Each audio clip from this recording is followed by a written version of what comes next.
Welcome to Miskwasivas Kahika. You know that we're meeting on the Treaty 6 territory, and I welcome those people who have traveled from afar and joined us from different treaty lands. My name is Natalia Konenko-Friesen. I'm the director of Canadian Institute of Ukrainian Studies, and my team and I are very happy to host you to the national, or truly speaking, international conference, Ukrainian Immigration to Canada from post-independence to post-war.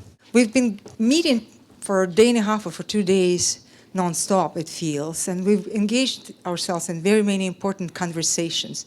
But the jewel of our event, I would say one of the most important conversations, we saved for the last.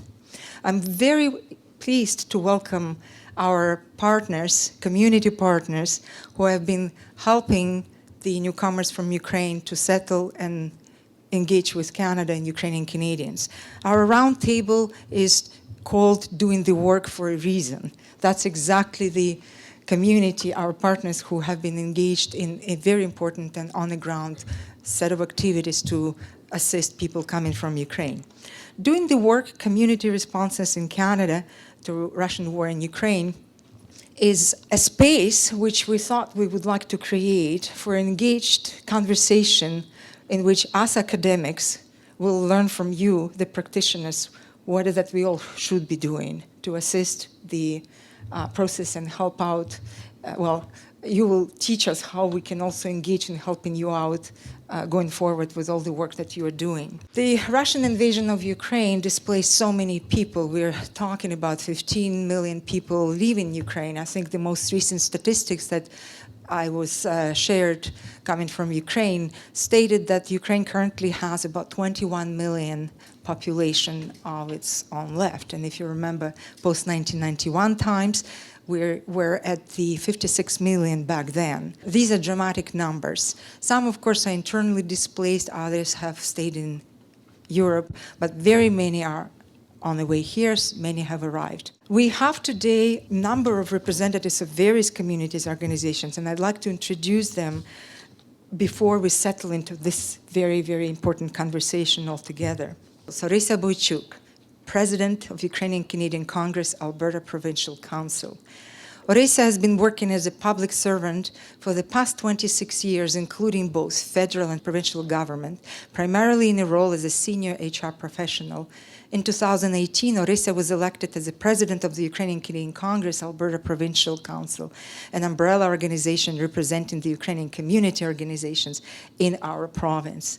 She's been navigating the Ukrainian community in Alberta through some of the most challenging times, including the pandemics and the now Russian invasion in Ukraine and its impact, challenging times, and the impact on the Ukrainian community here in Alberta. Orisa holds a master's degree in sociology, a discipline I'm sure helps you in your daily endeavors, from the University of Alberta, and has been an active community member, holding various leadership roles, including community member of the Advisory Council of Alberta-Ukraine Relations, president of UCC Edmonton, President of Ukrainian Benevolent Society. Orisa is a recipient of several awards, including the Queen Elizabeth II Platinum Jubilee Award, Hetman Award, and the Alberta Federal Council Award. We're very pleased, Orisa, you found time in your schedule to actually join us today on Saturday. Thank you for being with us. Our next guest and speaker is Sarosh Rizvi.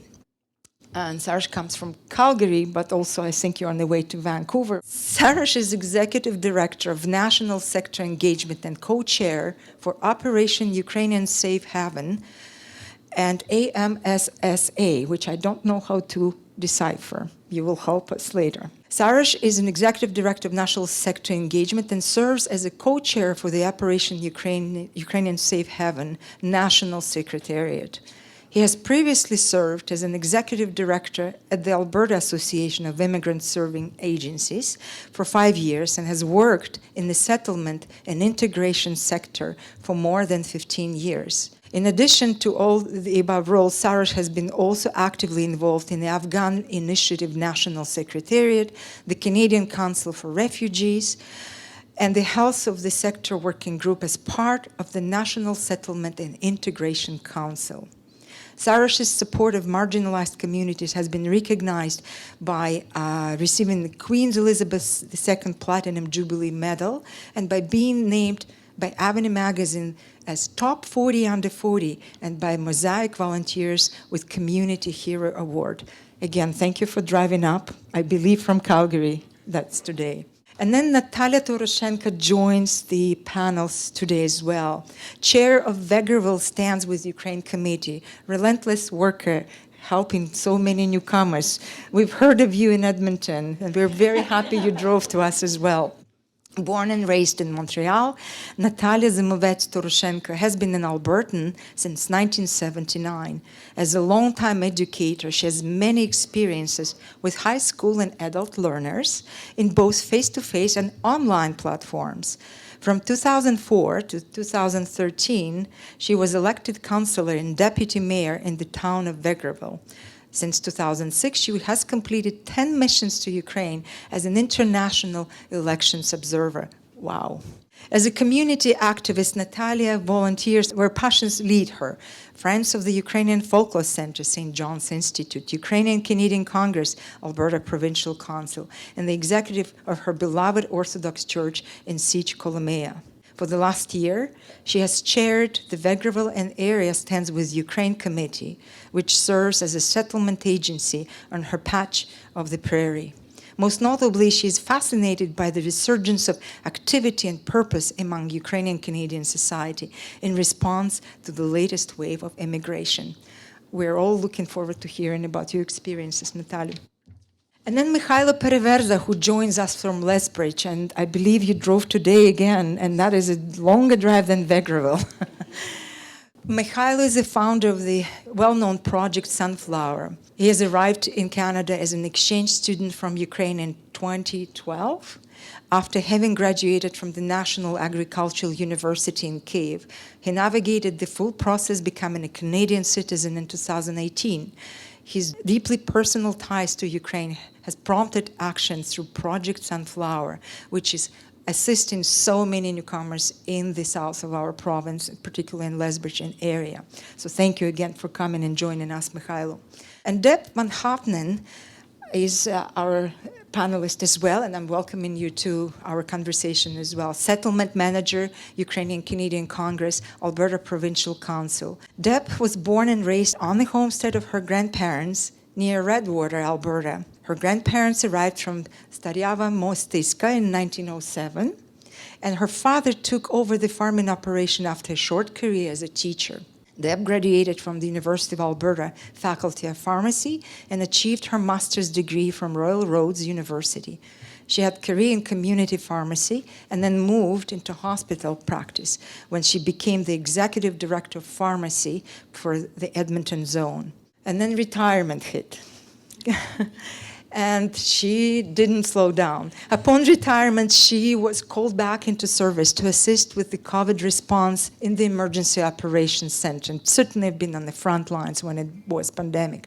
For 18 months straight, she joined the Ukrainian Canadian Congress afterwards, I imagine, or because the war came very much in the wave of the end of the pandemics, Alberta Provincial Council in April 2022 exactly, as a settlement manager, assisting Ukrainian newcomers in fleeing the war. She has viewed this work as an incredible privilege and opportunity, and we're very much looking forward to hearing what you have to share with all of us today. You know, we've been here for almost 2 days, talking about all kinds of matters, all kinds of issues surrounding immigration from Ukraine since 1991 and also since 2022. At the University of Alberta, of course, we are academics and we're deeply engaged in the analytical work, but we also have been very active in some ways doing what you've been doing, assisting displaced and disrupted scholars in Ukraine, and representing that very initiative, DAS. I hope you have heard about that. I'm very proud to say that we're trying to catch up with you, at least somewhat. We've helped about 40 plus individuals who've come to the University of Alberta via our initiative, DAS, Disrupted Ukrainian Students and Scholar Initiatives. But those numbers don't match. So let's turn now our attention to our guests. Let's welcome them, thank them for stopping by, and actually finding time to join in us today. And I'm looking forward to our conversation. We will have our conversation organized in 2 rounds, and then we try to reserve some time for extensive engagement with the audience as well. And the first round, it's a very straightforward set of questions I wanted to bring up with you, and we're hoping to limit yourself to about 4 minutes. I did some introductions, but we still want to hear more about the work you do, about the organizations you represent, and the primary focus of your activities when it all comes to CUAET arrivees and their settlement. Can you give us the scope of what has been happening on the grounds of your organization? And we have somewhat different roles, of course. Our guests representing the province, but we also have a couple of roles here who may sort of give us a bit of a bigger picture. Norisa, I might ask you to start with that, and Sarosh, I might ask you to follow up on that, given your portfolios. Thank you. It's a real honor to be here and to speak to all of you today about a passion that has came about just over a year ago, and that's been to dedicate my days and my nights and my weekends to the helping of settlement of Ukrainians arriving here since the war broke out. I'll just give a little bit of a context. The Ukrainian Canadian Congress, Alberta Provincial Council, was organized in 1974. It was a nonprofit. It's a nonprofit organization. We're celebrating our 50th anniversary next year. It currently represents almost 400,000 Albertans of Ukrainian descent before the Alberta government. The first settlers arrived 130 years ago, and UCC provides leadership and coordination and identifies and addresses the needs of Ukrainian community in Alberta to enhance the social, cultural fabric. We foster cooperation between members and non-members of our organization. We are focused on preserving our history, our culture, our language. We do research. We help support research, cultural exchanges, dance, art, and many other activities. We encourage participation of youth, newcomers from Ukraine, and we engage in political and economic, social, and cultural life here in Alberta and Canada. We promote linkages between Alberta and Ukraine, and we advocate for issues that arise for Ukrainians and that impact Ukrainians. So we have had a very busy year this past year. We have 2 branches. We have an Edmonton branch, we have a Calgary branch, and we have a new branch that has, not new, but has revitalized, and that's the Vegreville, is in the process of formalizing themselves and coming under UCC APC. We represent over 70 organizations. We report to a national body and an international body, and the position is elected. So since February 24th, when the war broke out, we have welcomed approximately 33,000 Ukrainians in Alberta. In the last few weeks, in the last month, they were coming in at 1,500 a week. We were operating at complete capacity in all facets. We were doing everything possible to manage and cope across the province because we were all feeling it. And we wanted to do the best we can with them as they arrived and create that safety for them. It was really important, and it still is important. There are 190 cities and towns across Alberta that Ukrainian newcomers have settled in. There is 31% of the population is coming to Edmonton, 46% is coming to Calgary, and then there's about 1,000 people in Red Deer, and then followed by Sherwood Park and St. Albert that has the largest populations, and then it's a smattering of people across the provinces.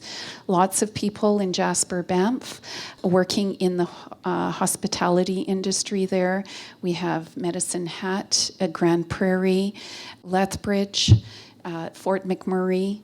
So lots of people all over the place. We've been very trying to focus on engaging, connecting with the communities, building those relationships, and finding where the large pockets of the communities are. And we formed a committee And we've been meeting about a month and a half, every 2 months, with representatives from Fort McMurray, Lethbridge, Red Deer, Vegreville, and we do have some of the representatives here today that will be speaking about the work that they're doing in their communities. UCC has been meeting with them, offering some support, some financial assistance. We're looking at continuing to work with these communities because it's really important. We know that there's lots of people there and they need our support. Our office, just to give you some context, 1 year ago went from 1 staff member to 9 staff members. We have 5 people working in the office. We have 2 people operating a furniture warehouse, 2 people operating, working at the airport, and we have at any given day 1 to 3 volunteers working in our office. It is nonstop.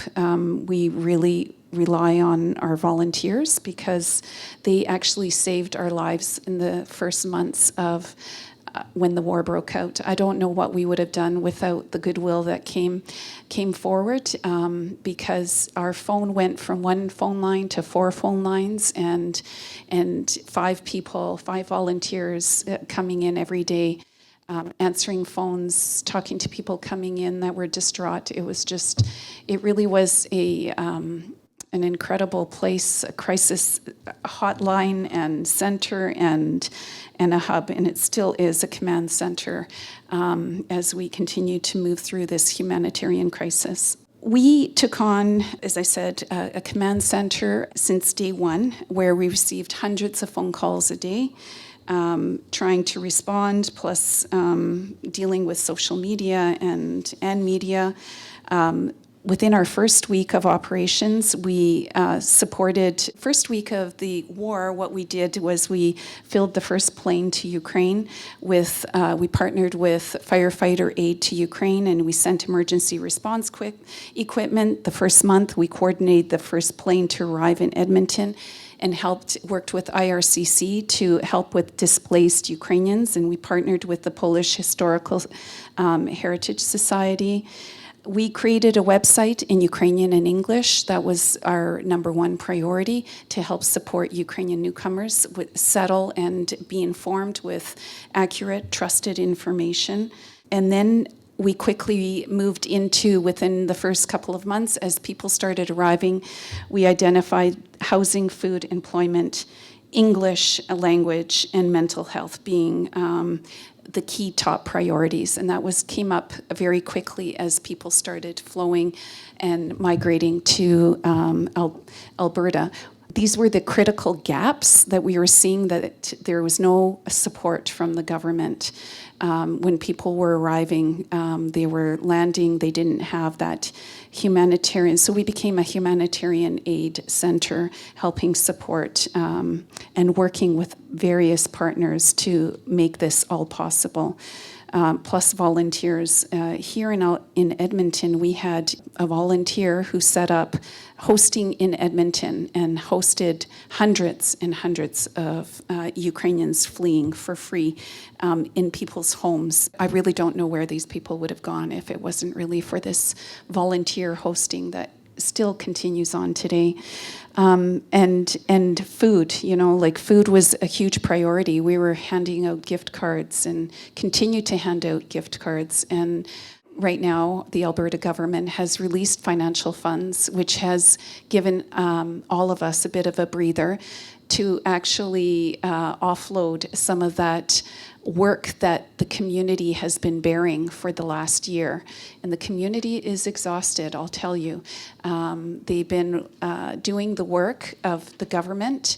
We are very grateful for the funds that have come out here in Alberta. We identified these key pillars, and because there were gaps in our community here in Alberta, and we started to patch the holes. I'm telling you, it was like one hole after another, and every day it was just, what's the next hole we're covering? Thank you. In my current role, I am the Executive Director of National Sector Engagement, and when I say sector, that's the settlement and integration sector. Part of that role includes co-chairing the Operation Ukrainian Safe Haven, or what's often referred to as OOSH, in which I co-chair with IRCC Immigration, Refugee and Citizenship Canada. That is my current role, although more of my involvement in terms of this response has been on a more local role. Previous to this position, I was the executive director of the umbrella organization for the settlement and integration sector in Alberta, and there worked more closely with the Albertan agencies and the Alberta provincial government in terms of coordinating a little bit of everything in terms of the services, in terms of coordinating funding at times, and more so ensuring that the decision makers, the policy makers, were aware of what the needs organizations were experiencing on the ground, and therefore those resettled Ukrainians were experiencing on the ground as well, and do our best to ensure that policies and fundings were being made available to match those needs. In that sense, I had a great opportunity to work very closely with Arisha and Deb both, because especially in those first months, we were scrambling to figure this out. And to say we figured it out is a very is nothing I would claim, but we've definitely progressed over the course of the last year as the conflict continues. We had a nice opportunity to balance things out from a community perspective with the UCC and the sector perspective through myself and my organization, to ensure we could attack all those gaps and those holes Arisha mentioned in as many ways as we can, and try to coordinate two areas of support that don't necessarily formally have a way to coordinate, that being the community and like the funded settlement sector. So that relationship I thought has been especially positive. The national coordination side of it is something that I'm fairly new, I'm taking a new angle towards, but in my previous role I was operating on the national coordination side on behalf of Alberta. The biggest thing there is really how unique this situation is, especially from a service provider point of view, because anyone, at least the people I know across this room, who's been working day and night in terms of supporting this population, really knows the needs are very akin to those of refugees. But of course, we also know they're not legally refugees, and that means a world of difference in terms of the supports that they actually have made available to them. I was working in the sector in a frontline point of view when the Syrians came, 25,000 Syrians came in 2017. And then again when the 40,000 Afghans started coming, about 30,000 of them have come. And now, of course, the Ukrainian situation is very, very different. First and foremost, because they don't have access to the same services. Secondly, because they're coming through as temporary foreign workers. There's no cap on a temporary stream. So we have just about a week or two ago crossed over 1 million applications for people applying for the CUAET visa. We crossed quite a while ago 100,000 people who've actually arrived. As Arisha mentioned, the numbers in Alberta are quite high. We're the second highest province in terms of destination across the country. Last numbers I heard, and these numbers are a couple months outdated, but I imagine they would stand up. Calgary was the second most populous city in terms of where Ukrainians are settling. Edmonton was the fifth in the country. That doesn't necessarily mean we have that proportion of the resources either. In my current role, I have the luxury of having a team that helps coordinate this on a federal level, and getting to work quite closely with the Project Ukraine, they call it, as part of IRCC. Part of our role is really on the advocacy side, to make sure that people, again, who are making those decisions, who are allocating those fundings, really are aware of what's going on. And that, can manifest in multiple different ways. For instance, when Ukrainians first started coming, there was no access to any sort of income support. They're coming as temporary foreign workers. The idea was they can come, they can work, but that's not possible, for people who are born here and educated here, much less for people who are just coming, who may have family needs, who may, be recovering from their own traumatic situations or who need to learn the language, and all those things faced by newcomers as a whole. So advocating for things like that, advocating for better data. Data was a really big problem, and still continues to be, but less so. But advocating for better data in terms of when people are arriving. Again, a refugee stream gives us a luxury of knowing in advance exactly who's coming, what flight they're coming in on, when they're coming, whereas this stream meant sometimes charters were coming in with fairly short notice, sometimes, and the majority of the time, just commercial flights, and you don't know where someone's landing, you don't know where they might be transiting to after they land. It's more so they'll show up at your door, and I know when talking to Deb and Arisha, it's literally showing up at your door or getting a call to say, oh, someone's at Tim Hortons and they have nowhere to go and they don't speak the language. What can we do?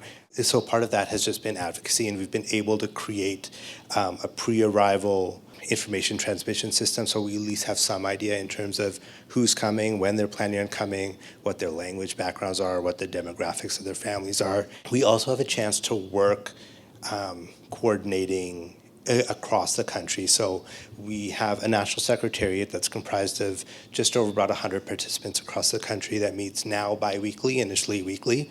We have a weekly meeting we call it our PT meeting, it's the provinces and territories. And then we have a partnership with ISED, which is Innovation, Science and Economic Development Canada, where we're working with corporate partners to get corporate donations that often lead to those gift cards like Arisha was talking about, that we can get out into the hands of those people who need them. Looking again at ways to expand that. I mentioned a little bit about numbers. Just one more note on the numbers, because again, speaking of the unique element of, one of the unique elements, I should say, of this particular mass movement, in Canada, when we look at the Ukrainian population that has come, again, we're well over 100,000 so far. We're looking at about 56% male, which was not at all what we were expecting, given the fact that we know men were staying back to fight. We were expecting a lot of women, kids, seniors. That was the expectation. And looking at our European partners, that's very much what they're experiencing. For Canada, unexpectedly, we're seeing a lot more men coming. And what we've kind of boiled it down to is the fact that the options in Canada in terms of bringing additional family members are more open than they are in many European countries, which has allowed for a different demographic of people to choose Canada. Of those million people who have applied to come to Canada, we're not at all expecting all of them to come. They're able to apply for the visa. It's an option, and really we're dealing with a group of people who are looking for options. Many don't plan on leaving Ukraine at all. Many are much more comfortable staying closer to Ukraine for when it's time to come back. But it's an option. So we're not expecting all those people to come, but within the percentage of people who are leaving, and like you mentioned, it's a large percentage of people who are leaving, those looking for more options in terms of which additional family members they can bring, which often means more men, are happening to choose Canada. So that's coming with its own unique set of challenges that isn't necessarily shared in different parts of the world. So. My name is Mikhailo. I'm a founder of Sunflower Aid Society. We are from Lethbridge. Between full-time job, 2 kids and diapers, I do have sometimes at night and on weekends come here and do my work here as a volunteer. So what we did when war broke off, I kind of feel that maybe I should be in the army, but I was here. And I came to Canada, as you know, like recently in 2012 only, so I have a whole bunch of friends, some relatives in Ukraine, and a couple of my friends are in army, quite a few of them. So I still have very close tie to those people. So in this case, I wasn't able to just stand and wait, and I was just feel that I should do something. So what we did? We organized rally, we was collecting medical supplies for Ukraine, was collecting money sent to army, was collecting all kind of goods and sending to Ukraine. It was for the first maybe couple months. After that, when we realized that it will be a wave of refugees here, we understand that we should organize and get ready for those people. They wasn't here yet, but we was expecting them. So I met quite a few local people in Lesbich. They're not Ukrainians, they're local. They was born here and raised here in Canada, but they was very open-hearted people who was willing to help me. So what we did, we apply for this organization for Sunflower Aid Society, so now we have official status. I never work with the paperwork, like it's not my bad thing between everything else. So I got a lot of help from people who is the Sunflower. So what we did, we get official registration, we open a website where Ukrainians can apply for help. At the same site, local people can offer their help, any kind of help, like housing, clothing, drive from airport, because we're 200 kilometers from the nearest international airport, Calgary, so it's quite a way. We created that database where, again, Ukrainians can apply and local people can offer help. And from, I would say, April last year up until today, we have close to little over 1,000 people in the database. People, not families. So it's mean I did talk, and we did talk to close to 1,000 people after everything else, diapers and full-time job. It was hard. It was waves. It was up and down. Some periods was very intensive, and some was pretty slow. Last highest wave was recently in February and March. It was, I call it disaster kind of thing, because it was, I would say, like 25, 30 families came to Lesbich with Sunflower help.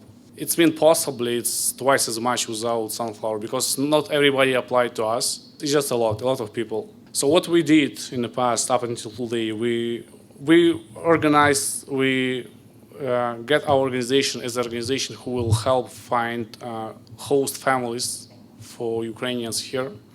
And we was applying and was asking local people to provide their houses or any kind of help to Ukrainians.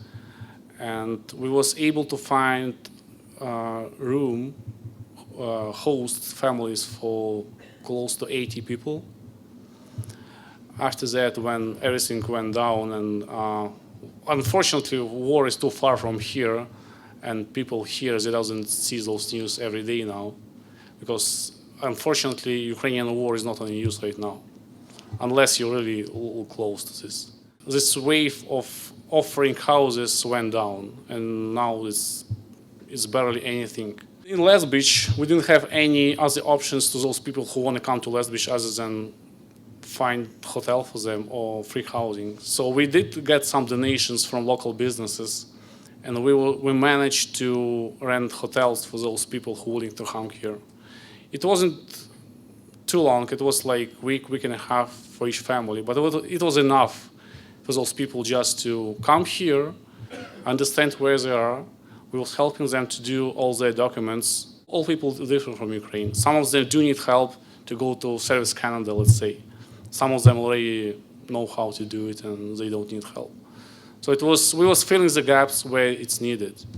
So we was renting hotels for those people, but from I think recently Canadian government get some money, and now in Lesbich we do have 2 weeks hotel for Ukrainians. We almost ran out of money as well, so it was kind of in time.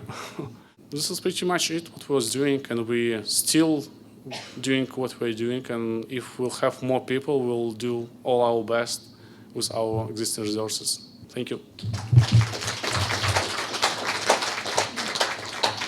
So the Vegreville and Area Stands with Ukraine Committee was a committee that was formed a little over a year ago at the end of March on the initiative of the town of Vegreville. And that really came from the fact that immediately after the February 24th invasion, the town was literally inundated with phone calls from all over the world, and people saying, well, Vegreville, home of all the Ukrainians in the world, what are you doing? What are you going to do to help Ukraine and these Ukrainians? On the initiative of the town, who did want to definitely respond, basically what the town did was invite the entire community to a meeting. They had a number of speakers who spoke about, including Ed Stelmach, people who were already doing a few things for Ukraine to just kind of get the idea out. And then basically introduced the idea of a committee and asked people from the community, the volunteers who attended this meeting, and there were probably at least 100, to sign up, and they did in droves. The Vegreville and Area Stands with Ukraine committee was formed. I was appointed chair of that committee by the town. Every single one of us on that committee is a volunteer. There are about, I would say, 12 core individuals on that committee, all divided into various areas. We did what everyone else did. We did whatever felt right at the moment. We had certain ideas of who we thought were going to come, and of course all of that just went out the window, and things change every day. In 13 months that we've been active, we have welcomed into the Vegreville area about 28 families, which represents about 75 people. We are not an official settlement agency. We're just a committee of local volunteers who are willing to do whatever it is that we can and want to do for incoming Ukrainians. In the last year, we have collected about $85,000. All of that has come from donations from individuals, businesses, service clubs, and from the fundraising that we ourselves on the committee do. So that's where all of our money comes from.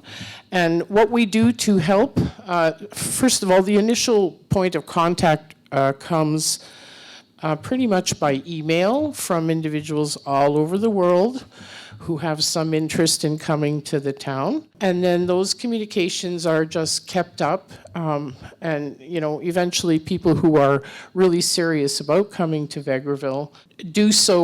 We know in advance that they're coming. We don't have an international airport, so we do not have the issues that Edmonton or Calgary or even Lethbridge has. They don't just sort of show up on our door. When a family is coming, members of our committee literally go to the airport, greet them, welcome them, bring them into town. For emergency housing, we've been very fortunate. The St. Michael's Health Group here in Edmonton operates Vegreville Manor, which is a long-term care center in Vegreville, and they approached us because they had quite a number of empty suites a year ago, and they said, we will offer these suites to fleeing Ukrainians at a very good rate. They're basically just taking the cost of, it's actually $300 a month per person, which is 3 meals a day, room and board, furnished, studio, 1-bedroom and 2-bedroom apartments. So that's what we've been using as an emergency housing situation. So they come there first,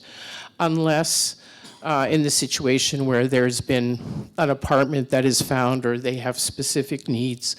And so members of our committee find them appropriate accommodation. So they're picked up at the airport, they're brought to their apartment, which is furnished, or if it's an apartment outside of the manor, it is completely furnished.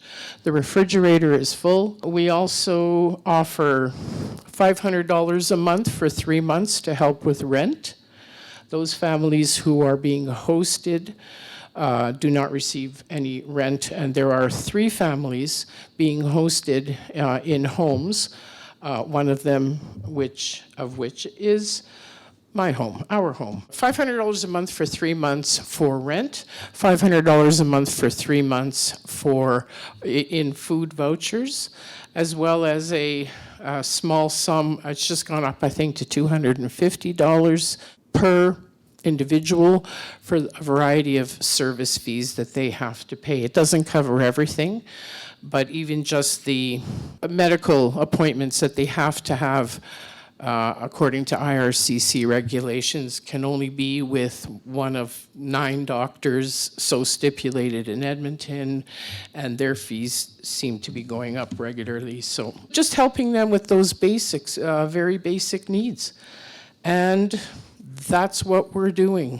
Whatever numbers I gave you, those are the numbers as of this minute. Tomorrow they'll be different. We have learned to not expect anything because we have no idea what is going to happen. Expectations are one thing, but the reality is something else. Just about a month ago, we sat down as a committee and really talked about, can we continue to do this? Do we want to continue to do this, and are we willing to do what we have to do to continue to do this? And yes, we decided that we would continue, but we do have the difficult challenge of the fact that we are not any kind of an official settlement agency, so really we do not get any kind of funding or support from, official sources because we're just a committee.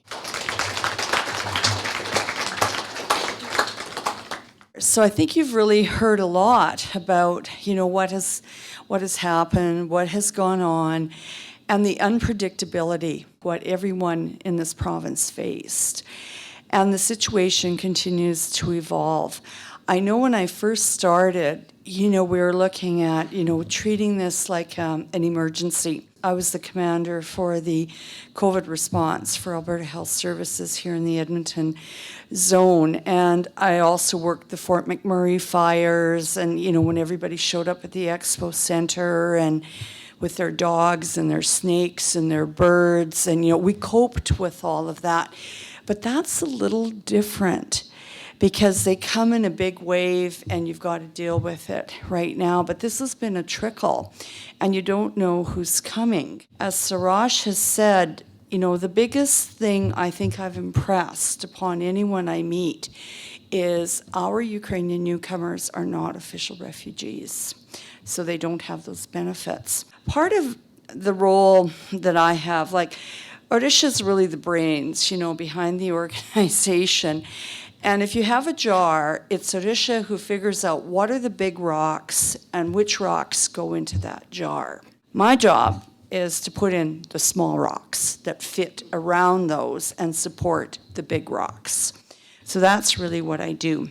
And so when we look at this, a lot of what came about was relationship building at many, many levels. The continued relationship with the many Ukrainian organizations, in Edmonton and throughout the province. And we are a provincial organization. And so certainly, we've had a lot of contact with Mikhailo and Project Sunflower.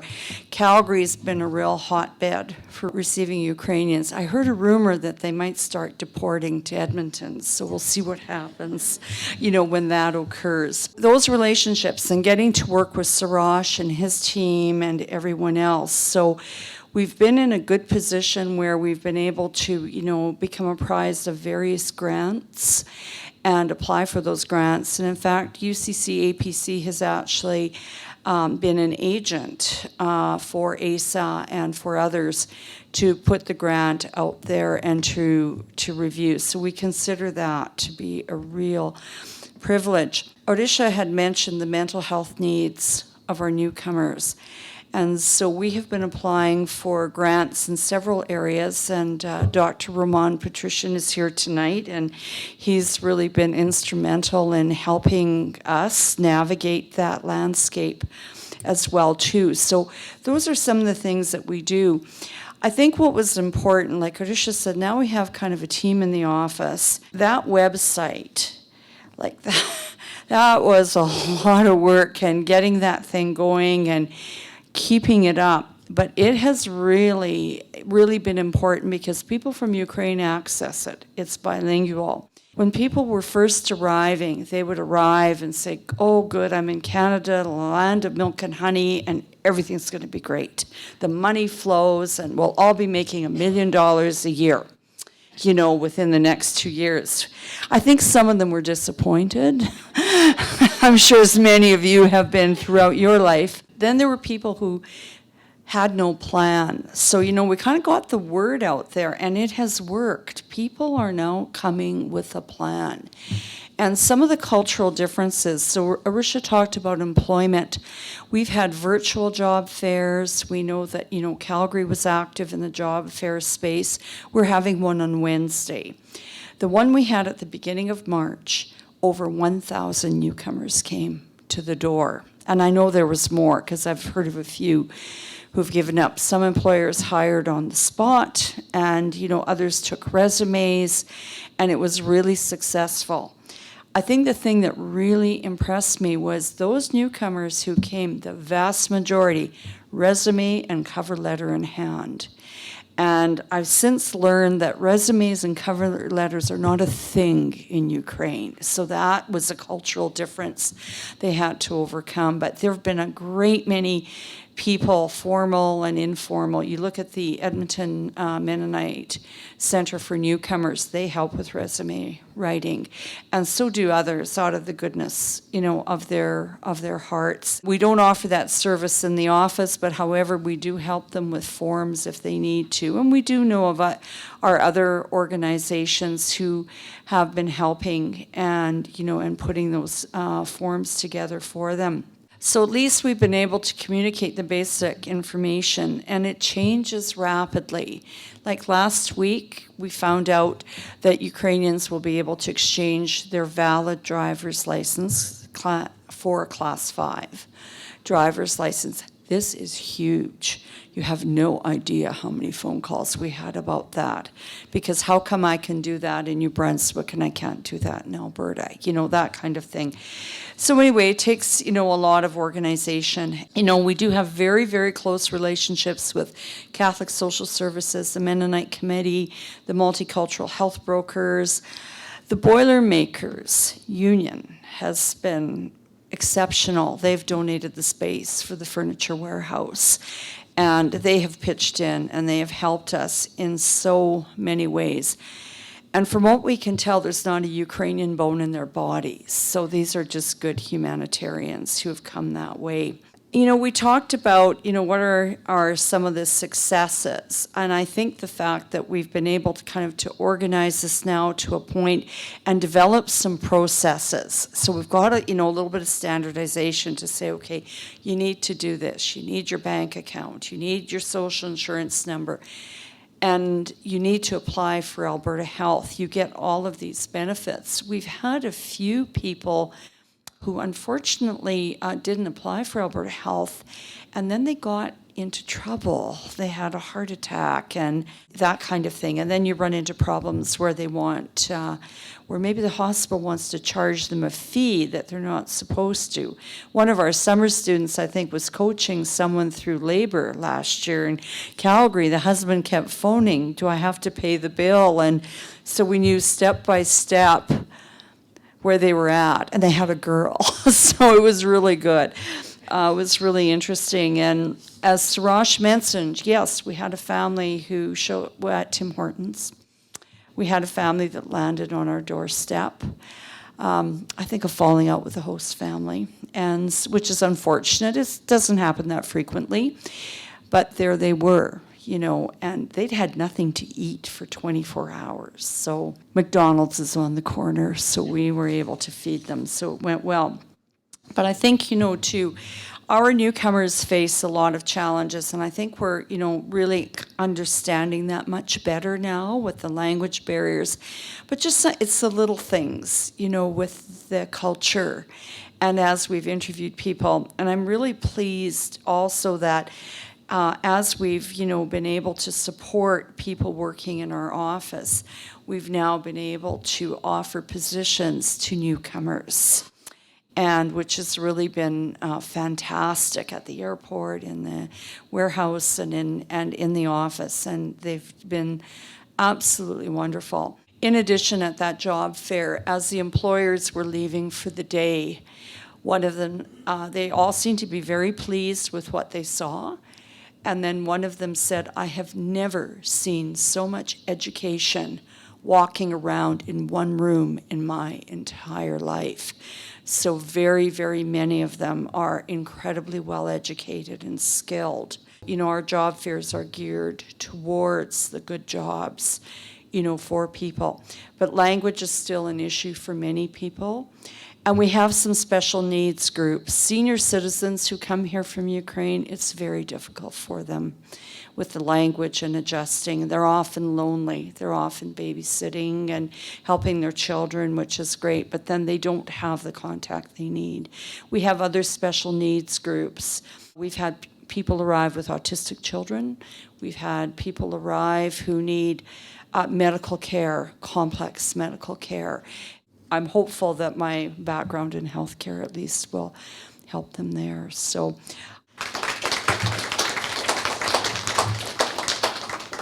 Deb, you particularly focused on quite a few systemic challenges and possibly even successes. We've heard a bit of what you've accomplished.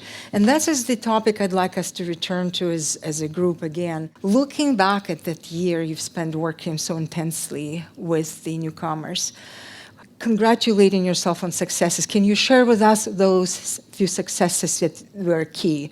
Obviously, I'd like also to know about some key challenges that you think the audience needs to know. First of all, I just wanted to give some data. So Suraj said there's about 1 million applications that have been put in. 700,000 have been approved. So 700,000 Ukrainians potentially could come to Canada. We've only seen about 150,000 of them. So it's, what, a third or less of the people that could potentially be here. Mikhailo talked about craziness, February, March. It was crazy here. It was like, I thought we were going to choke to death with trying to manage all the intricacies and the details and to ensure that everybody had their safety. It's kind of tapered off right now. The program ends July 15th. We expect that they will continue to come, maybe not so much at the volume that we've seen in the last little bit, but we'll have a bit of a pulse at the airport of as people are coming through. So we'll be monitoring and tracking those numbers as we come through. So some of the successes, I just wanted to highlight, maybe why is Alberta one of the places, the choices of preferences for people to come. We have across the province in Red Deer, in Edmonton, and in Calgary, we have furniture warehouses. And we help support Ukrainian newcomers get furnished. In Edmonton alone, we have furnished over 4,000 families, apartments, fully furnished. We, on a month, 400 families have been furnished. We operate 4 days a week. And they are able to come and get themselves the mattresses, the couches, the dining room table, the chairs, the desk, everything they need to get set up. And we've been operating that for over a year now. It's our 1-year anniversary. It's been an incredible undertaking of volunteers, 35 to 40 volunteers a week to operate that warehouse, and 2 staff. We've really, I think, stepped up and is definitely a success. And that's just in Edmonton, but Calgary did the same thing. They've unfortunately had to shut down. Red Deer is still operating, and the Edmonton supports Edmonton and surrounding areas. We host rallies, but we also offer English classes. We've been offering English classes, trying to fill the gaps, because the LINK program right now is anywhere from 4 to 5, 6 months long for people to get into the English classes. And we know without that English classes, they're falling through the cracks and they can't get employment. And so in Calgary, we're supporting we have a UCC APC committee operating there at St. Vlad's and running a 2-week survival courses, intensive courses. We're trying to capture those who are arriving, and within the first couple of weeks of arriving that we get them into the classes so they can actually get their English and get to work right away, because the problem is if they don't have basic English, they can't get to work. And if they can't get to work, they're falling through the cracks, and then they become in a crisis situation. And they can't make their bills, and they can't get food on the table. So it's a big crisis. English is critical. Edmonton, we have been providing, I know McEwen has been providing English classes earlier on last year. We've continued to offer online and in-person classes 3 a week. So we're just trying to patch things through. We do have airport greeters at the Edmonton Airport, in Calgary. We have a food program where, we provide gift cards.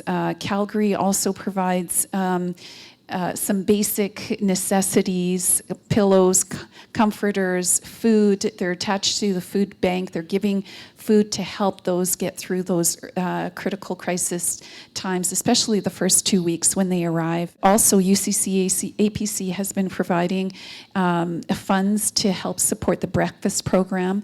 We've partnered with different organizations. Ukrainian Canadian Social Services has helped us out with food at the federally funded hotel, because they get the hotel, but there's no food that comes with it. There are multiple barriers, and literally patching those holes everywhere we can. Deb mentioned the job fair. Calgary's offered about 3 or 4 different job fairs we've hosted in Calgary.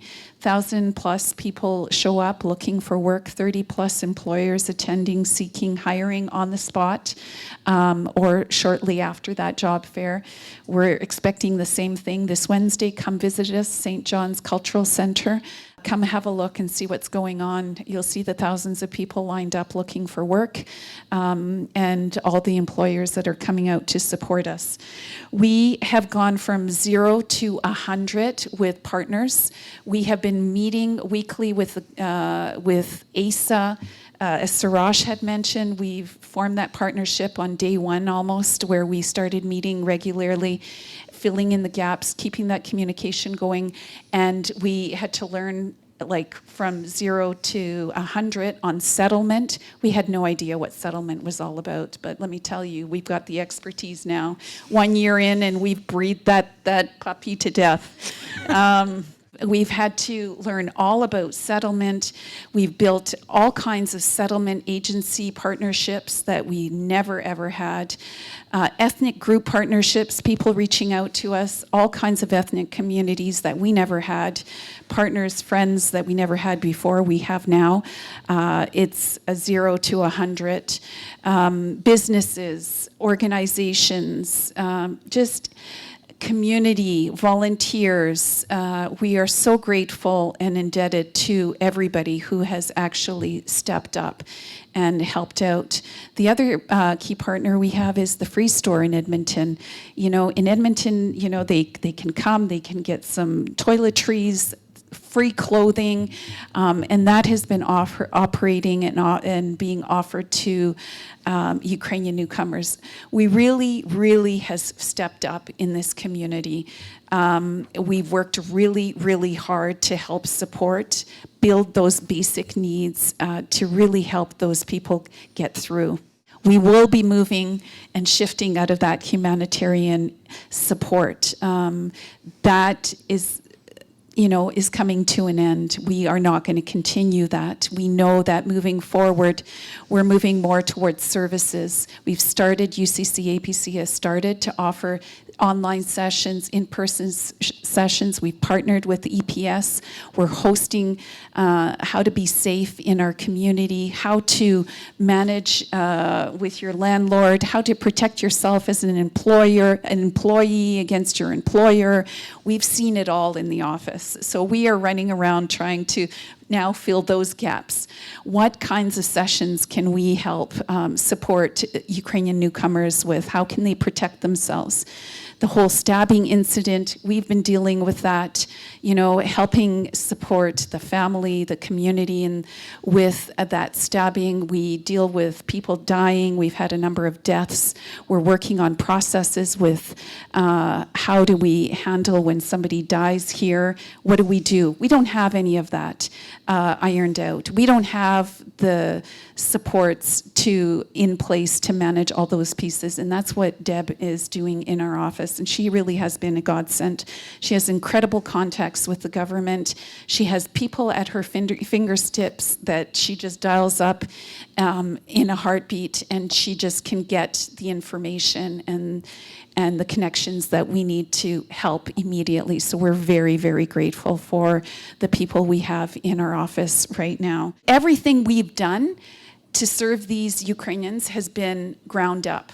Nothing has been in place. Like Sarash was saying, it's a new beast. This is not a refugee. And it's a challenge because we are perceived as Ukrainians getting preferential treatment. They are seen as we are dividing the community, and this is a problem. This is a challenge for us. It's a huge challenge for us because we're perceived as being special and treated differently. And as recent as right now that the government of Alberta released a Premier Council on Multiculturalism, and we've been excluded. We've been excluded from the council. There are 30 members on it. Do you know why we're excluded?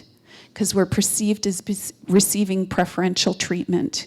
We've been notified today that the Ukrainian newcomers have had a task force, and we have an MLA, Armstrong Homanyuk, who is our leverage. And so that replaces a 7-year multicultural council that works on newcomers' issues and diversity and building community. So now we're excluded from that because of the treatment we've received and how we are being perceived by the community. So we have work ahead of us, a lot of work.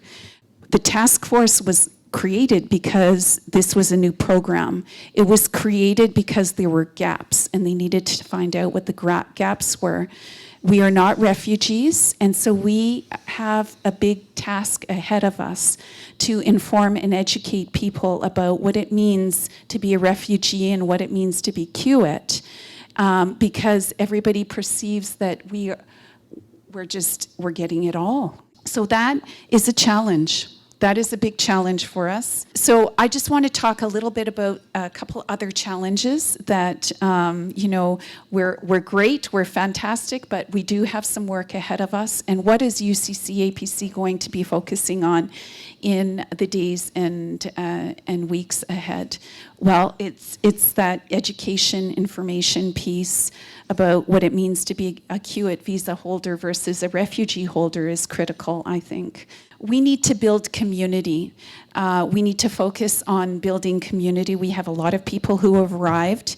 We have community organizations, and we need to help bridge the newcomers with the current community that exists. And so we've been doing it in the past. We've done it, but we also need to continue doing that. And we need to spend dedicated time and resources on what it means to do that, and look at change management. What does that mean? Do we have the right people in the right places doing the right work in our community organizations that can encourage and bring these people along? How do we bring these people on? What does it mean? Because it's a skill set, and these skills we haven't had to leverage in the past, but we need to leverage them now because we have lots of people who want to be engaged. We have people at the warehouse, at the free store, who have built community there, but that's coming to an end, and they need to join our community. And we need to help them come to our community organizations. And we need to help build new organizations where we have in Lethbridge, we have in Red Deer, we have communities all over Alberta that need help to get organized, to move beyond this crisis humanitarian aid support. How do we move them to the next phase? What does it look like? How do we bring the community together and on moving forward? So we have a lot of work to do in that. We also have work to do with Ukrainska свідомість, what it means to be Ukrainian in Alberta. And this whole identity piece, we have people here who are coming from Ukraine who have lived under Russian occupation. They have been Russified. They are Ukrainian, but they don't really understand really what that means and what does it now mean for us being Ukrainian here in Alberta. This is a whole new dynamic, a whole new shift for all of us. And I think we have a lot of work ahead of us to understand what it now means to be Ukrainian, because the dynamics have changed, the people have changed, our composition has changed, our communities have changed, and what does that mean for us? What does it mean to be Ukrainian? So I think we have a lot of work there to do. We have a lot of work to do with Ukrainian language. We have bilingual programs here in Edmonton, in Sherwood Park. Our program in Vegreville closed down. Red Deer is itching to get their Saturday Heritage program going. We have people in Fort Saskatchewan who are now driving to go to Sherwood Park School to be close to other Ukrainian bilingual programs so they can be close to community. And so we need to start building those programs up across the province. Yes. I really look forward to us working together, because we need you guys and we need to work together. And I think to address some of these questions, we need to have another forum, and we need to bring the newcomers together, and we need to have sessions to talk about these pieces, and we need our community to come together and have another conversation of what all of this means and how do we move forward beyond this humanitarian service work that we've done this past year. We do have a bit of time, and I'm wondering if anybody else wants to reflect on the same question. One quick aside before I answer that question, because just to add to part of what Arisha mentioned in terms of the numbers. So more than 1 million have applied, more than 700,000 have been approved, but that doesn't mean there's a 70% approval rate. The approval rate is north of 99%. That means there's 300,000 that are still in the process of being approved. The overwhelming vast majority of people are being approved. So we've gotten about 25% of those who have been approved who have arrived, but we've gotten about 15% of those who've applied who have arrived, thinking almost all of them will actually be approved for their CUAET visa. Again, as I mentioned, whether they will come or won't come depends on the conflict itself, depends on the policies of the neighboring countries, depends on a myriad of factors, but the potential for arrivals is still very, very high. You know, Arisha also mentioned the idea of preferential treatment. Now, that is something that can be debated and has been debated in many different spaces. For me personally, that's just not something I put my energy towards, because just the way I'm wired, the way I think is, what is the situation in front of us? What can we do with that?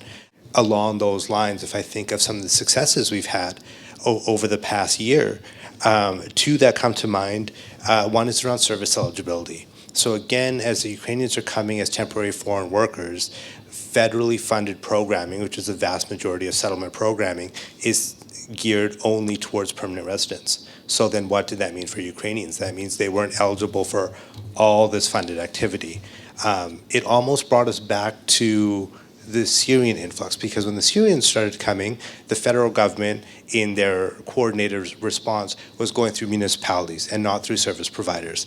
What they soon learned, as local municipalities, cities, were connecting to say, okay, how do we respond to this, is ideas they came up with. Someone would raise their hand and say, oh, actually, we do that at our agency. Oh, they do that at their agency. So we learned quite quickly that there's expertise in the room that wasn't coming through municipal governments.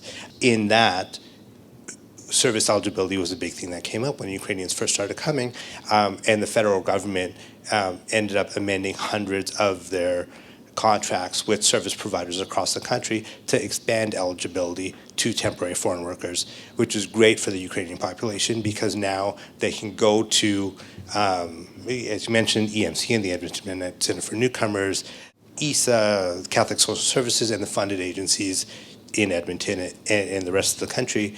But that also meant now temporary foreign workers as a whole are eligible. So that meant temporary foreign workers from all other countries of the world are also now eligible to get services that they weren't. Therefore, so was there preferential treatment?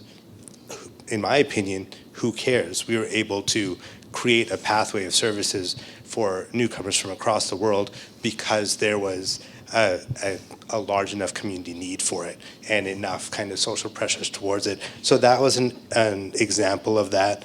Similar thing happened in Calgary, where a few airports, and a few did it more successfully than others across the country, but had welcoming spaces for Ukrainians, where there's Ukrainian flags, signs in Ukrainian or in Russian. So when people came, they would know where to go, where they can ask for help.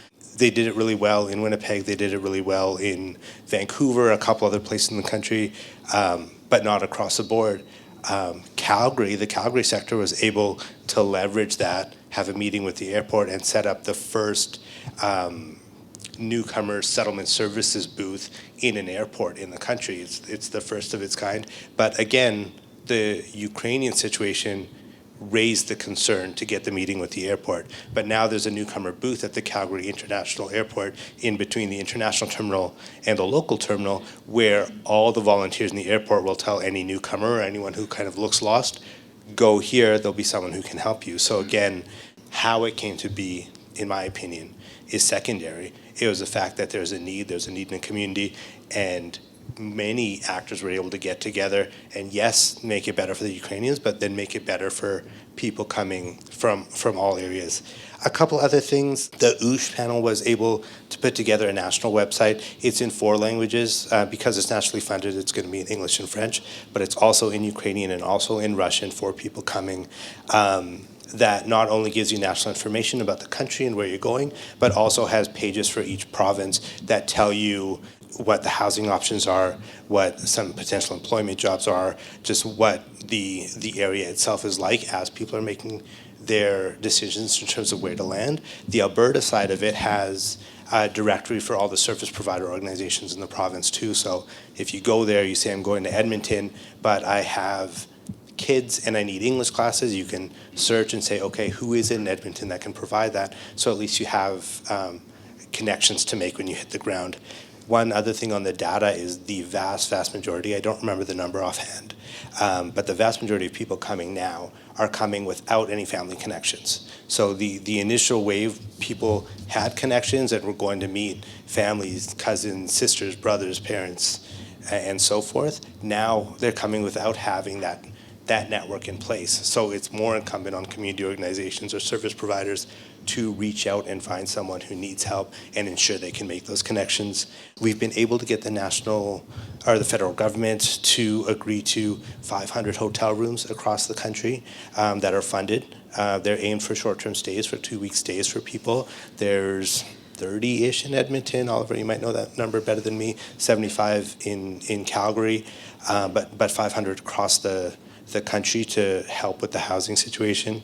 We've received more than $1.5 million in cash and in-kind donations from Loblaws, Superstore, Canadian Tire, Sport Chek, Marks, quite a few different places, Airbnb. There's so many positives on that side. I think that's my list. Lots of successes and lots of accomplishments, future-oriented too.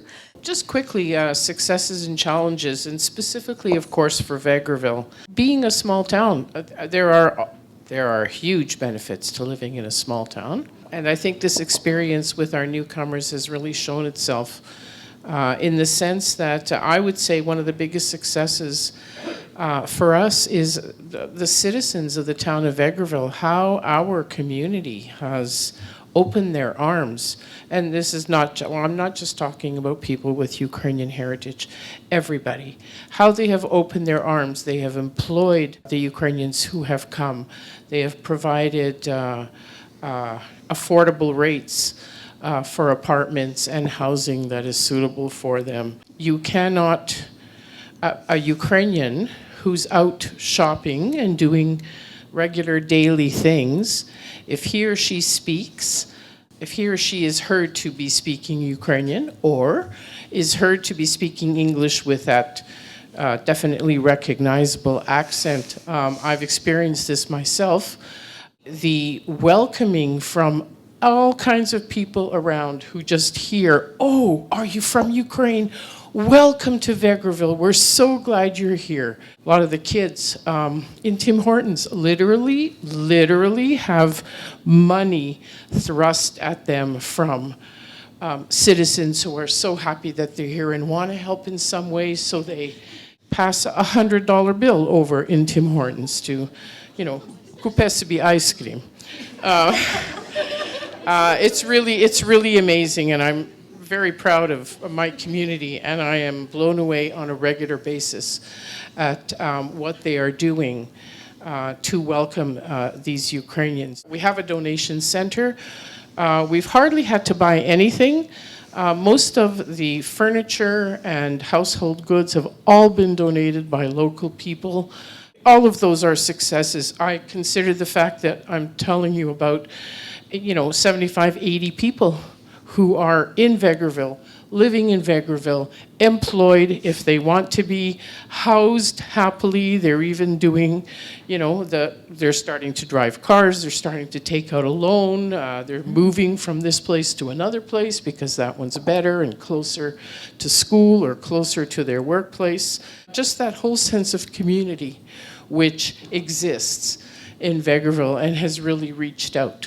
So there have been a multitude of activities put on by churches, service clubs, whoever, all kinds of things to help our Ukrainians, as we call them, feel at home. And they are at home, and they do feel at home, and they are happy to be there. And in fact, we've noticed that a lot of our most recent newcomers are family members of those who have already come and settled themselves. So the word is getting out that Vegreville's the place to be. Except it's just a little bit too small to be able to satisfy the kind of numbers that we're hearing. Challenges, in no particular order, but volunteer burnout. Certainly in our case, not only are our volunteers, and particularly the Ukrainian-speaking ones, actually going to the bank, going to the school to register, going to, helping in that sense. But we also have to have the fundraisers to raise the money so that we can continue to provide support. So there's definitely been volunteer burnout, and continues to be. Affordable housing, that's a national problem. Not just in Vegreville, not just for newcomers, but there are limitations there. Language classes, you can't take English classes full-time in Vegreville. The maximum that you can get is two-hour classes a week. So it takes a while when you're doing four hours a week of English. It takes a while before you become a little more fluent in that language, and especially because the Ukrainians, of course, have created their own community. So they do a lot of speaking in Ukrainian with one another. So they don't always have the opportunity to really use their English a whole lot. Mental health supports, for sure. From our experience, the first 3 months are really heavily spent on healthcare numbers, bank account, driver's license, all that everyday stuff. Grocery shopping, okay, that's an experience. You have to go with them the first time because the whole concept is a different thing. The first 3 months, in my opinion, is just, that's all they're doing. That's all anybody's doing, is just getting them settled.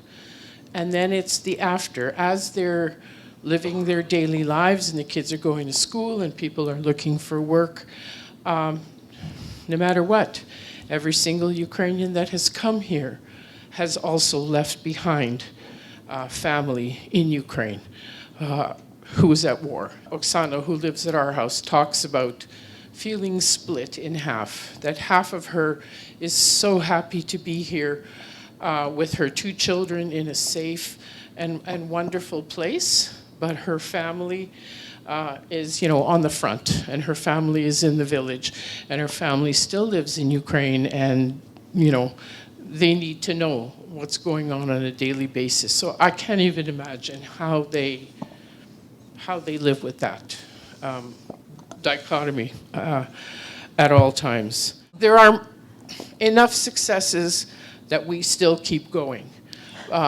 but the challenges are certainly there. Thank you very much for your reflections, but most importantly for your work. Our success, I think, it's the happy faces of Ukrainians who came here, who saying thank you that they're here, they're safe, they're alive. For the particular families, I would say we're very happy that we was able to help family of 7 people, 5 kids. We was able to buy them tickets, was able to meet them at the airport, bring them to Lethbridge from Edmonton. It was 2 vehicles, and they're happy that they're alive, they're here, they're safe, kids can go to school, and this is just it. We have families who already bought a house here, so it was another success. So, and it was with our help. Not too much, but we did help. We was buying tickets, flight tickets for people as well, so this is another success. For the challenges, I would say, it's already was a lot of said about challenges, but I want to add, for us as an organization, it was a challenge sometimes with limited resources to make a decision who we will help and who will not help. Because again, there's a lot of people who come here, and before war, they was working in Europe for quite a few years. And we are, as an organization, should make a choice sometimes and say no as well. And it was a challenge. Thank you. Some of you may recall last year there was a group of curlers from Ukraine who came to Edmonton to participate in a bonspiel, and they were deaf. And then they ended up being stranded here. But, our deaf society and community really took them in. And so then, too, we had another call last week saying, I have these, 3 deaf Ukrainians in a suite. They have no furniture. The appointments are full. What can we do? So can you make an exception for us? You obviously can't just send them on their own. So we were able to look after them. So that's the success. The challenge is there's 20 more coming in May of deaf Ukrainians. So that is quite significant for a society, and community. So, they're starting to gear up to help them with that. And I think sometimes too the challenges are very much that, I think as Mikhailo said, you can't help everybody, and sometimes, you have to limit what you can do. And I think now we really need to look at that sustainability model. Like as Arisha says, the working together, gathering people, and because otherwise we don't want to drop it like a hot potato. But we also know too that, we found last summer was the first summer after COVID where people could actually go somewhere and do something. So, our volunteers, they wanted to go visit their families. They wanted to do things that they wanted to do. So we have to be mindful of that because they need to rejuvenate to keep us going. But thank you. Thank you so much. We do have room for a few questions from the audience. I just want to say thank you. Щиро дякую. Я одна із тих українців, яких війна вирвала із звичного для них життя, із звичного середовища. Навіть не з корінням вирвала, тому що наше коріння залишилось в Україні. Наші сім'ї, наші чоловіки частково залишились в Україні. Вибачте. Хочу сказати дякую усім, хто допомагав, хто витрачав свій час, своє життя, свої кошти для допомоги нам, українцям. Те, що ви зробили для нас, і те, що ви продовжуєте зробити, це неоціненно. Оцінити цього неможливо, і важливість цього ми відчуємо тільки з часом і зрозуміємо з часом. Дуже дякую усім канадійцям, усім народу Канади, уряду Канади. І хочу побажати миру, щастя, добробуту кожній канадській родині. Кожній канадській родині. Щиро дякую вам від тисяч українців, яким ви допомогли. Щиро дякую. Дуже дякую. Маруся. I was very interested in hearing what Orisa said about reaching out to other groups in terms of the experiences the community itself has done. I had an opportunity to speak to someone who was working with Syrian children in our schools. The situation is really bleak in terms of English language education, in terms of overcrowded classrooms. Besides the Multicultural Council, there are many other multicultural organizations where Ukrainians could attend and talk about how communities can organize outside of government help in terms of getting their kids the necessaries that they need, the seniors, the women. I think that'll be a really good future direction. When Orisia was reciting all the places that Ukrainians, the newcomers, have gone, I mean, Edmonton, Calgary, Red Deer, Lethbridge, Fort McMurray, Jasper, Medicine Hat, Vegreville, I couldn't help thinking, you know, we're positioned to take the province over. Another 20, 30,000 of us if we spread ourselves out. But what struck me, though, is traveling in the countryside, and you realize the impact that this wave of immigrants is having. You go to Smoky Lake. First of all, driving out on the concession roads and the township range roads and everything, you're driving past farms with blue and yellow flags. That's something new. You go into the town of Smoky Lake and you go to the restaurant, and they have for breakfast on the breakfast menu. Good morning, dobry ranok, banosh, whatever Ukrainian, like a Ukrainian breakfast, vareniki for breakfast. Which was new to me or whatever, and you see these trucks pulling in with their blue and yellow flags on them. This is something that's happened just in the last year and a half because of the war. So it's animating our community in ways that we don't really fully appreciate. And it's so there, as horrible as the situation is, there are some positives as well. And I have a question for Sarush, because you said that you have created a pre-arrival information assessment, and because you're involved in federal things, is it specific to Alberta that you have this, or is it also transferred to other provinces? We're from Quebec, where there aren't that many, especially Quebec City, and it's very interesting to hear. So if you can tell more, that would be very interesting. Thank you. So what we were able to do, actually I was in Ottawa just over a year ago, and we'd gone initially to talk about getting some support for some more just general national level collaboration, but it happened to be right at the start of the conflict. And the week we were there turned into meetings with the UCC and just discussions with the federal government around response to Ukrainian. And what we'd gone there for had to take a significant backseat.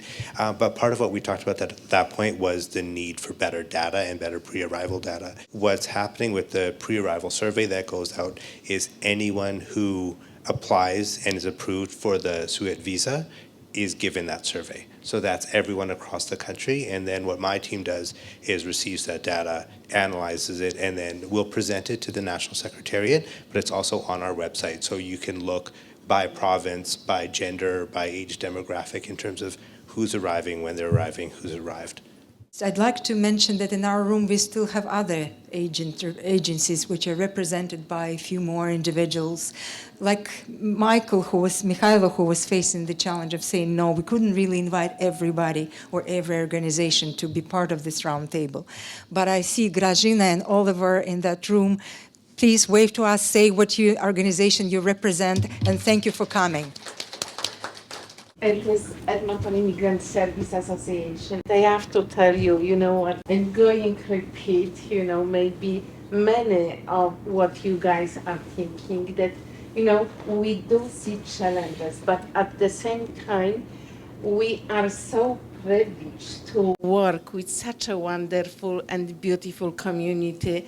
And honestly, I couldn't wish to meet more wonderful people that I'm meeting every day. We work with so many newcomers from Ukraine, and we also work with, with so many organizations in the community. And everyone's works so hard to be there for each other. We do build bridges, across, different communities, different people. And, from the bottom of my heart, thank you to each and every person here, because you guys are making difference every day, every minute, whenever, we are working with families, whenever we reach, whenever we ask, and we don't even have to ask. You guys are there, and this is example, is room full of beautiful people. And, again, on behalf of my organization, or on behalf of the families that we have privilege to work, I would like to say thank you very, very much. All the best to everyone. Thank you. Thank you, Grażyna. Thank you, Oliver. Good evening. My name is Oliver Kamau. As Grażyna has said, I'm from Edmonton Immigrant Services Association. I'm the Director of Programs. What I'd like to say is, one, to thank the conference organizers. I think this has been a wonderful moment for us to come together, share successes and challenges. I'm reminded of the 2015 when the Syrians came, and as stakeholders in the community, we were brought together by governments, municipal, federal government, provincial, and the clarion call at that time was, the Syrians are coming. Are you ready for them? So all various sectors, health, employment, education, family services, you name it. With the Ukrainian conflict, it's the same thing. All I would just have to say is, I think we are on the right path. We've learned our lessons from Ukrainians, and with this Ukrainian crisis, all I would say is, never waste a crisis. Let's do it. Thank you. Thank you very much. Thank you for all the community members and partners who have come and joined us today for this conversation, either sitting around the table or sitting around those tables. We appreciate tremendously the dialogue that we are having today, and we're looking forward to seeing what we can do together next. Thank you so much.